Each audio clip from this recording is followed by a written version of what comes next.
ndebe anyị alụ emenu bịakwanụ ka unu nụrụ ka ụmụnne anyị ndị nke bụkwanụ ndị obodo Ọhọm n'Enugu steeti ka fa si wee nọrọ n'ife ilu uju na ife ịkwa akwa na ife anya mmiri ka ukwu akpụ anụnwa bụkwa n'ukwu alụsị ka nya bụ ife si wee da wee tigbuo mmadụ 11 ndị nke jekwanụrụ afịa wee nọrọ na moto wee na-akọwa na ife anụnwa melụ on 17th of February 2026 na omelụ n'ebe a na-akpọ Udi nke dị na Ọhọm Local Government Enugu steeti wee na-akọwa na nya bụ ife emelụ n'abalị mgbe nnukwu mmiri na-ezo ama wee na-ese egbe igwe wee na-agba unu nekwa n'anya na n'ebe a unu ya afụ na nnukwu mmiri dọ na n'ebe anụnwa mma hapụ unu ka unu gekwanụ ajụjụ ọnụ ndị BBC Igbo gbakwanụrụ ndị n'ebe a ka nya bụ ife si wee mee anyị wee na-asị ka ndị ezinụlọ ndebefa nwụkwanụ n'ije anụnwa ka fa kasie na ife mere emego Chineke kasikwanụ fa obi unu nekwa n'anya o nwere ike ukwuo isi a ọ bụ na onogoso ezi na ike agwụgokwa anya nya bụ ife wee majiri wee dapụ.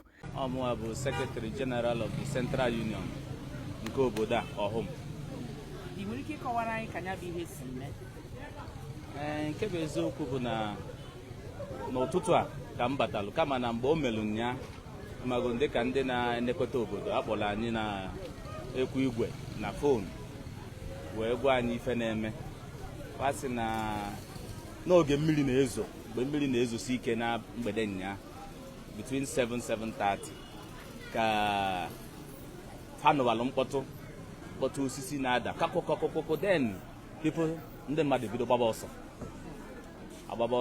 ya bụ ndị nọ n'ime moto onwe moto ọ sụdoro ndị nọ n'ime moto anọ enwenwughị ike ịgba ọsọ kama na ndị kwụcha na ana gbanwere ọsọ gbanarị anaghị unfortunate ihe obi mwute na ndị nọ n'ime moto ụfọdụ n'ime fa na fa narọ nya bụ ije ya bụ osisi wee sudo fa n'ime mana ka o si wee dị ụmụ ikorobịa ndị obodo anyị a fa gbalụ mbọ n'abalị nya wee kpọta ma dọọ ma ife niile wee gbuketibe akụkụ ebe moto ahụ nọ wee kpọpụtasịa ozu ndị nwụgoro anwụ ọnya bụ ife merụ n'abalị nya ahụ.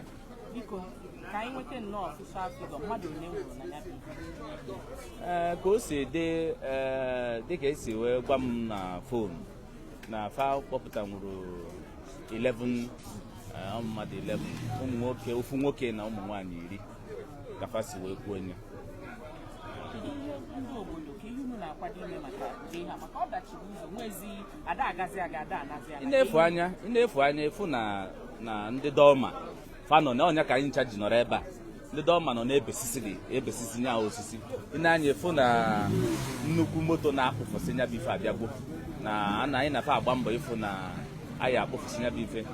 The Speaker State House of Assembly abịakwugo n'ụtụtụ wee sị na uche ya dị ya na aka ya ga-adịkwa n'ịkpụfụsị ife nụnwa fụ na ụzọ na-aga na inefu anya ifu na nya bụ okwu o kwuru na agbammbọ nke anyị ncha niile na fa aga n'ihu na nya bụ ife mgbe na-adịghị anya kịta ụzọ ga-agaba moto ga-agbasaba.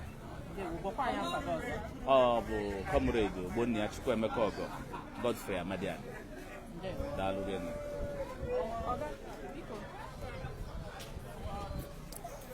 Achọrọ m ka itinye ike n'ọnụ na ya bụ ihe mere na obodo Ọhọm. Gwa m afa gị na onye ebe.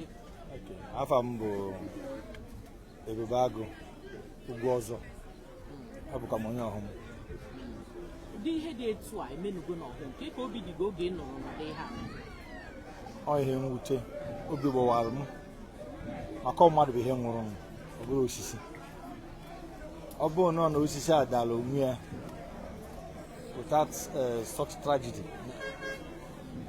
I can say yes na osisi ote n'aka m ọ ka na nka m daa mana nke a bụ na ọ chọrọ ịda daa dagbuo mmadụ ebe eziokwu na o wutere anya ọbụla. A sị gị kwuo kịta ihe dị ka afọ ole ka osisi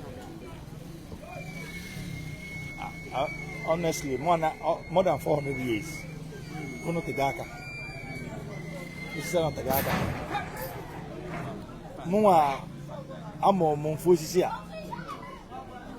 likewise my parents amụ ha mfu osisi a so ndewo. thank you. dị mma ịbụ onye na-esonye anyị na BBC News. Ịnụgo ka ndị ọhụm si wee na-ekwu na kamgbe a mụrụ ma nna ha ya bụ osisi a na-akpọ ukwu akpụ ọhụm dị ebe a. Onwe onye nwere ike ịkọwata how many years ma afọ one na-asụ ya n'Igbo ukwu osisi a dị, maka na ya bụ ukwu osisi bụ dịka ọ bụ na-eche ndo na-echekwa ha n'obodo a. Mana ọ bụziri ihe mwute na ụnyaahụ ka ya bụ osisi gbajiri n'elekere 7 nke abalị ụnyaahụ wee gbajiri wee daa. Ọ bụghị naanị na ọ dara, mana ọ dara dagbuo ndị na-aga njem mmadụ 11 bụ ihe nwụrụ anwụ na ya bụ ihe nwụnyụ anya pee, dịka ha si wee gwa anyị na ha ebupụla ozu ndị ahụ. Ị na-anya ugbu a ị ga-ahụ na ndị Enugu State Capital Territory nakwa ndị Ministry of Transport bụ ihe na ebe a na-achọ ka ha gbupụ ya bụ osisi. Ọga ndewo ka anyị mata afa gị. M ga-ejide ya ka mmata afa gị. Afọ m bụ Ukwu Akpu Eungu. Kedu ka ihe a si wee mee? Ka ihe a si wee mee bụ yesterday night. Abụ m onye ọkpatụ. Na ndị ọkpatụ bụ anyị ka e gburu ọnwụ. Maka ndị nwụrụ anwụ bụ 11 mana ndị ọkpatụ bụ anyị dị 7. I'm a chairman of the party.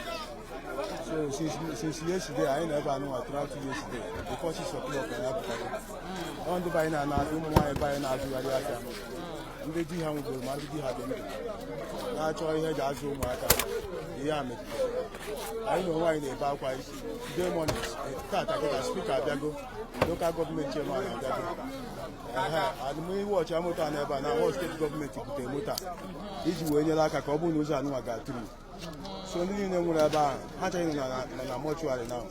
All local government chairman and speaker did him a call yesterday, and the police now will safety. So, many boss are now about Siena, and we have Siena, no one, and you can have some unconscious around the hospital. All one family in Siena.